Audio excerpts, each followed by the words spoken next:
The first time Mara Ellis saw the sky unravel, she thought the world was ending. It was late evening in the Mojave Desert, and the research facility had long since emptied. Alone, she sat surrounded by the low hum of servers and the blinking lights of sensitive instruments. Her life had become a pattern of numbers, wavelengths, and the faint twinkle of distant galaxies. It was safe, predictable, until the sky tore. Not figuratively. Not a cloud or storm. The heavens split like paper, folding open to reveal something impossible. A vertical seam shimmered with colors no human eye had names for. Stars bent, twisting as though the universe itself recoiled. Mara's heart slammed. She tried to reason, atmospheric anomaly, hallucination, military test, but then something descended. It was a structure, impossibly tall, geometrically alien. It didn't fly. It didn't land. It simply was, refracting starlight like liquid crystal. No sound came from it. No heat. Just presence. And then the world's communications exploded with static.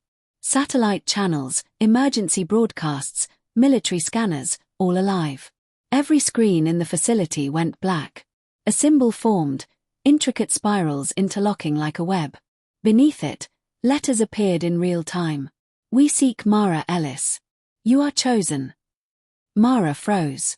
The voice that followed wasn't human, yet it resonated inside her mind as clearly as it would through ears. Mara Ellis, you are summoned. She should have run. She did not. Compelled by some mixture of terror and awe, she stepped outside. The desert wind tore at her hair as a beam of pale blue light descended from the structure, bathing the sand around her.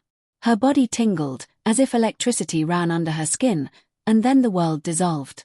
When her senses returned, she was inside a chamber so vast it could have swallowed entire cities. The walls were translucent, revealing a storm of stars beyond, not a projection, not a screen. She was somewhere else entirely. At the center, a throne rose, sculpted from what looked like living crystal, glowing from within. Seated upon it was a figure that stole Mara's breath. Nearly 7 feet tall, her skin shimmered like molten opal, changing color with every subtle movement. Her hair was silver white, floating in gravity's partial absence. Her eyes held entire nebulae, swirling and alive. Above her brow hovered a crown of filaments that emitted soft arcs of light, pulsating with her presence. Mara, the being said, her voice both heard and felt in Mara's mind, I am Elithra, sovereign of the Astral Dominion. Mara tried to speak, but her voice caught. Am I dead? A faint smile touched Elithra's lips. No. Human. You are the most vividly alive I have ever encountered. Elithra rose from her throne. The movement was liquid, elegant, impossible. My people are dying. The word struck Mara with more weight than any weapon. Dying. Elithra's voice softened. We have mastered matter, energy, and even the bending of space. Yet evolution has betrayed us. Our lineage can no longer reproduce. Within 3 cycles, my civilization will vanish. Mara's mouth went dry.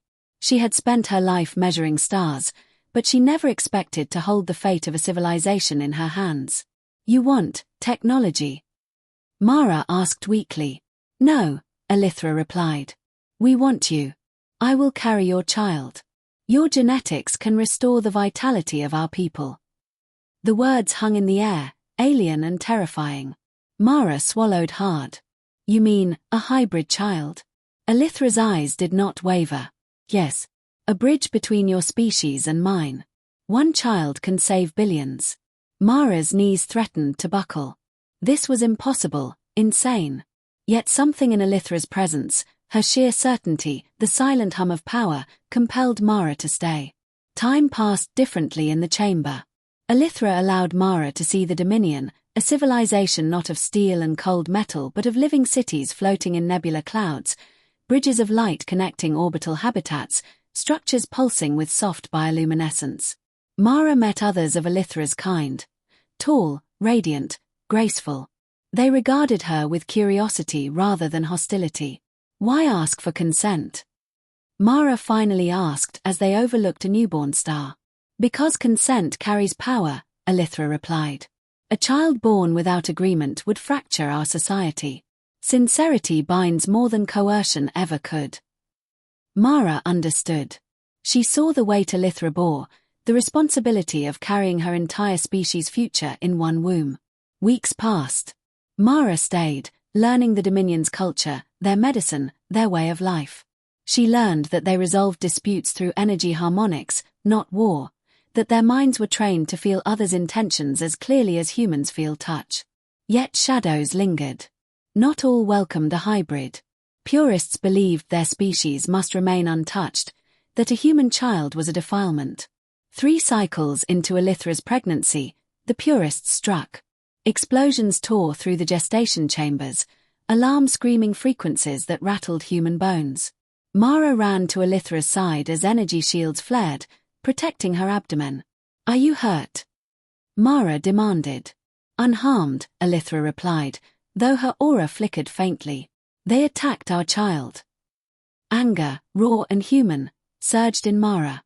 "They tried to kill you. They fear change." Elithra's expression softened. "They fear life." The following weeks were tense. Security was tightened, and Mara remained close, not as a soldier, but as a protector, as a witness to the miracle growing within Elithra. Then the final attack came. A fleet of rogue vessels breached the Dominion's outer defenses. Shockwaves tore through the city. Elithra refused to leave her throne, standing resolute as Mara tried to pull her to safety. "My people must see their queen," she said. A towering figure emerged from a rupture in space, eyes like dying stars. "This abomination ends now." Energy blasts tore through the command chamber. Mara acted instinctively, throwing herself between Elithra and the strike. Pain lanced through her chest, white-hot and terrifying. Darkness claimed her. Then warmth returned. Elithra knelt beside her, her hands pouring energy into Mara's chest, life and essence binding them. "You will not leave me. You will not leave our child." Mara felt her own fear and mortality dissolve into awe. They were no longer separate. The child inside Elithra's womb thrummed with energy, human and celestine intertwined. Months passed. Elithra's pregnancy glowed in stages of radiant light. Mara learned, lived, and loved amidst this alien society that was no longer alien to him. When the time came, the birth was unlike any human experience, a symphony of light and resonance. In Elithra's arms lay a child, small for the Celestine standard, yet perfect, with human warmth and celestial shimmer in their skin, eyes holding galaxies and curiosity. "See him," Elithra whispered. Mara reached out. The child grasped his finger with surprising strength. In that instant, Mara realized the magnitude of what had been created. Not conquest, not dominion, but a bridge between worlds. Elithra met his gaze, soft and profound. "You gave us hope. You gave us a future." Mara's heart, human and fragile, beat fiercely. For her, for Siam, for a universe suddenly less lonely than it had been the night the sky first tore open. And in that moment, Mara understood that life had never truly begun for him until he had almost lost it. The human heart had failed him once, but in failing, it had chosen something greater than fear. It had chosen creation, courage, and love. Siam's first steps were not quiet. The chamber of light echoed with soft hums of energy as the child toddled forward, his tiny fingers brushing the luminous floor. Mara and Elithra watched, hands intertwined, hearts swelling with pride and fear. This was no ordinary child. His very existence carried the weight of 2 civilizations, and every moment of his growth was watched, silently, eagerly, by beings who spanned galaxies. "He is extraordinary," Mara whispered. Siam's eyes glimmered like twin supernovae, reflecting curiosity, intelligence, and a spark of something they had never seen in human or Celestine children. Elithra nodded, her gaze fixed on him. He must learn to balance both worlds. The human within him carries unpredictability. The Celestine carries power. Together, they make him pivotal. The first weeks were filled with wonder and terror. Siam learned faster than any human could, faster than any Celestine expected. By the time he spoke his first words, he could articulate concepts that even Mara struggled to explain. Numbers, energy fields, harmonic frequencies. He absorbed them as naturally as breathing.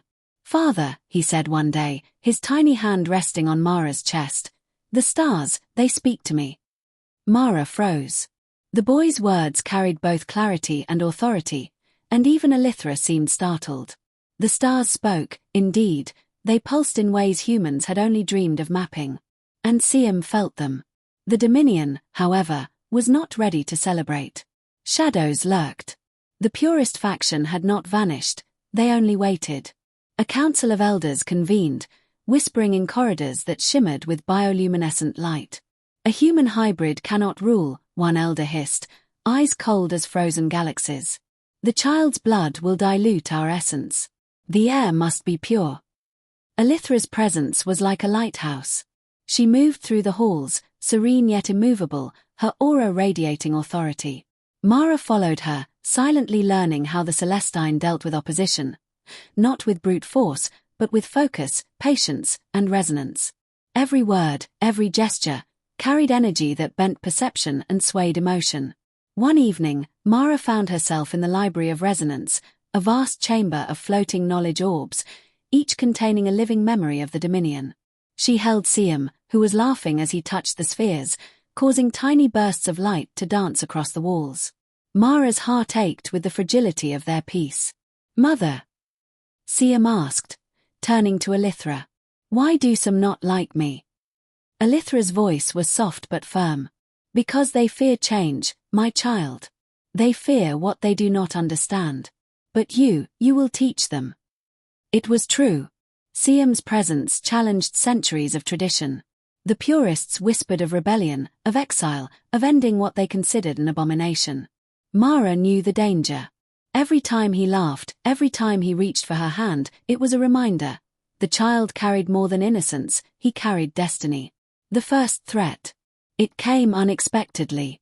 A ripple in the fabric of space, a distortion that even Elithra noticed. Mara felt it first in her chest, an unnatural pressure that made her stomach lurch. Energy readings spiked across the capital city. "They're here," Elithra said, her voice a whisper that carried through Mara's mind. "Not rebels. Something older. Something we thought vanished." The outer defenses were breached within minutes. Shadows of beings, twisted forms that reflected the darkest reaches of space, slipped through the rupture. They were the Voidborn, remnants of a civilization destroyed by the Dominion thousands of cycles ago. They sought revenge, and they sought Siam. "Protect the child," Elithra commanded. Mara instinctively moved in front of Siam, holding him close. The first wave struck the city with bursts of destabilizing energy. Buildings of light shattered into particles, the streets cracked, and citizens of the Dominion scattered, their forms weaving and shifting to defend themselves. Mara's heart pounded as she realized the scale of the attack. This was no small rebellion. This was an extinction-level assault. Elithra moved beside her, her hands glowing as she created a protective dome of energy around Siam. Mara felt the warmth and safety, but also the pressure of responsibility. She was human, fragile, and untrained in this cosmic war. Yet the child's tiny hand rested in hers, and she drew courage from that touch. "We fight, together," she whispered. Siam looked up, his eyes calm, unnervingly calm, as if he already knew they could not fail. Training the air. In the aftermath, Elithra realized they could not rely solely on the Dominion soldiers or energy fields. Siam needed to learn, and fast. Mara took on the role of teacher, guiding him through both human knowledge and Celestine resonance. He learned to bend light to his will, to create small harmonics that healed or protected, to read energy signatures like humans read books. By the time he could walk independently across the luminous floors of the palace, he could also levitate objects, shift gravitational fields, and communicate with energy forms invisible to human eyes.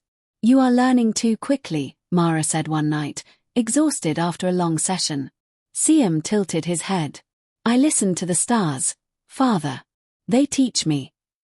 Elithra watched from above, serene yet alert. "He is the bridge we foretold. But bridges can be destroyed if not reinforced. He must understand humanity and Celestine nature alike." Mara nodded. The duality was difficult even for her. Humans were fragile, emotional, impulsive. Celestines were precise, disciplined, powerful, but arrogant in ways humans were not. Siam needed both, and he needed them balanced. The Purist Rebellion. The Purists struck again.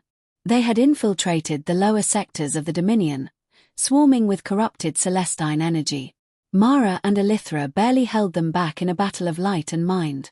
Siam, only 5 cycles old, reached out instinctively, creating a harmonic barrier that stunned everyone, including Mara. Incredible, she murmured, awestruck. Even Elithra's eyes widened.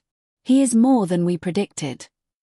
The Purists retreated, but their threat lingered. They had seen what the hybrid child could do, and they feared him. Mara realized then that Siam's greatest weapon was not power, but the unity he inspired. He is a symbol, Elithra said. Not just a child. A promise to our people that we can survive. Mara held Siam tightly, feeling the hum of energy through his small body. She understood. The child carried hope, fear, and responsibility all at once. The arrival of the Voidborn. The calm didn't last. The Voidborn returned, this time in numbers that seemed impossible. Mara watched as the skies above the city shimmered and tore. Ships and creatures of darkness descended like falling stars, their forms twisting reality itself. We cannot let them touch him, Mara said, determination hardening her voice. She had learned courage from the Dominion, and love had given her strength. Elithra nodded. He must be shielded, yes. But he must also learn. The time has come. Siam stepped forward. His small form radiated light and warmth. Energy pulsed from him in waves, harmonizing with the environment, stabilizing structures and dispersing harmful attacks. The Voidborn faltered, taken aback by the child's instinctive control. Father, guide me, he said to Mara. Together, human intuition and Celestine power intertwined. Mara directed. Siam followed. They moved as one. Energy coiled, light flared, and for the first time, Mara realized something extraordinary. Humans, though fragile, could influence the cosmos in ways even Elithra could not have imagined. The Voidborn retreated, their forms dissolving into void. The city was battered but standing. Citizens of the Dominion cheered, eyes wide with wonder and relief. A bridge between worlds. Days passed. Mara walked with Siam, teaching him the rhythms of both species. Elithra observed from above, her crown of light shimmering with approval. The child's presence changed the Dominion. Old disputes softened, old fears dissipated. Mara realized that Siam's existence was already uniting 2 worlds. Will he always be safe? Mara asked one night, holding Siam close. Safety is a balance, Elithra said. And so is power. He will grow to understand both. You must trust him, and yourself. Mara watched Siam drift off to sleep, the small chest rising and falling, the faint glow of hybrid energy pulsing beneath his skin. He was the living promise of 2 species, a bridge across the stars, a hope no force could entirely destroy. And Mara understood, fully now, that life had changed forever. Humanity had touched the cosmos, not through war, not through conquest, but through a single fragile heart, courage and love intertwined with the stars. The next challenge was waiting. Mara knew it. The Voidborn would return. Purists would rise. And somewhere beyond the edges of space, ancient secrets waited to test Siam and the worlds he had been born to unite. But for now, Mara held his hand, Elithra by her side, and felt something she had never imagined. Hope, as vast as the universe, shining brighter than any star.